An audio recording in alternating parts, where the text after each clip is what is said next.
वहीं पश्चिम बंगाल में राजनीति हिंसा का इतिहास रहा है और यही वजह है कि चुनाव और मतगणना के बाद भी अग्नि परीक्षा यहां जारी रहेगी, क्योंकि चुनाव के बाद भी सत्ताधारी दल के समर्थन विपक्षी दलों के समर्थकों को आप देखिए किस तरह से लगातार निशाना बनाते हुए नजर आ रहे हैं। और ये चुनौती अभी आने वाले वक्त में दिखेगी। पहली चुनौती, काउंटिंग के दिन बवाल को रोकना। मतगणना वाले दिन अगर कोई हिंसा भड़काने की कोशिश करे तो एक्शन लिया जाए। दूसरी चुनौती होगी जीत के बाद भी हिंसा को रोकना। दरअसल बंगाल में जीत हार के फैसले के बाद भी विपक्षी पार्टी के समर्थकों को निशाना बनाया जाता है।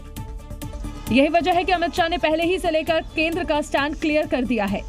चुनाव के बाद भाजपा सरकार आनी है, फिर भी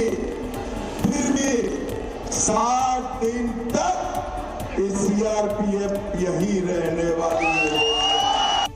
और यही वजह है कि 20,000 जवान स्ट्रॉन्ग रूम की सुरक्षा पर हैं। इतना ही नहीं, चुनाव के बाद भी 60 दिन तक लगभग 70,000 जवान राज्य में तैनात रहेंगे। सीआरपीएफ के साथ आरएएफ, सीआईएसएफ, आईटीबीपी, एसएसबी के जवान भी सुरक्षा में मौजूद रहेंगे, ताकि मतगणना के बाद भी होने वाली हिंसा को रोकने और उपद्रवियों पर एक्शन लिया जा सके।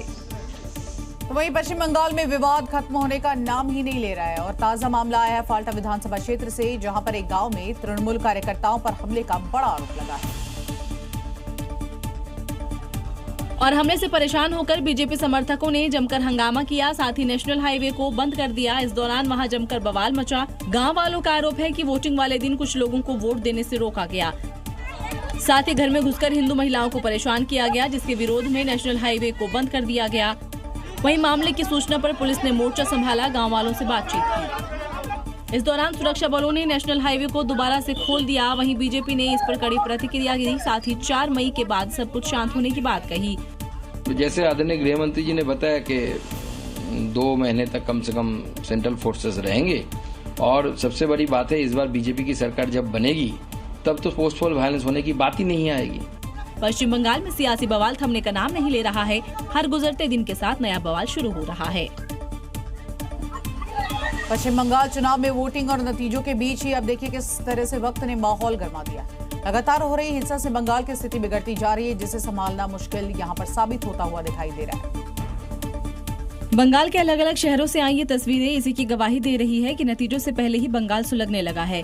सबसे पहले बात पश्चिमी मेदिनीपुर की, जहां रात के अंधेरे का फायदा उठाकर किसी ने बीजेपी नेता पर हमला कर दिया। हमले में बीजेपी नेता के सिर पर गंभीर चोटें आई हैं। बीजेपी ने टीएमसी के ऊपर हमले का आरोप लगाया है।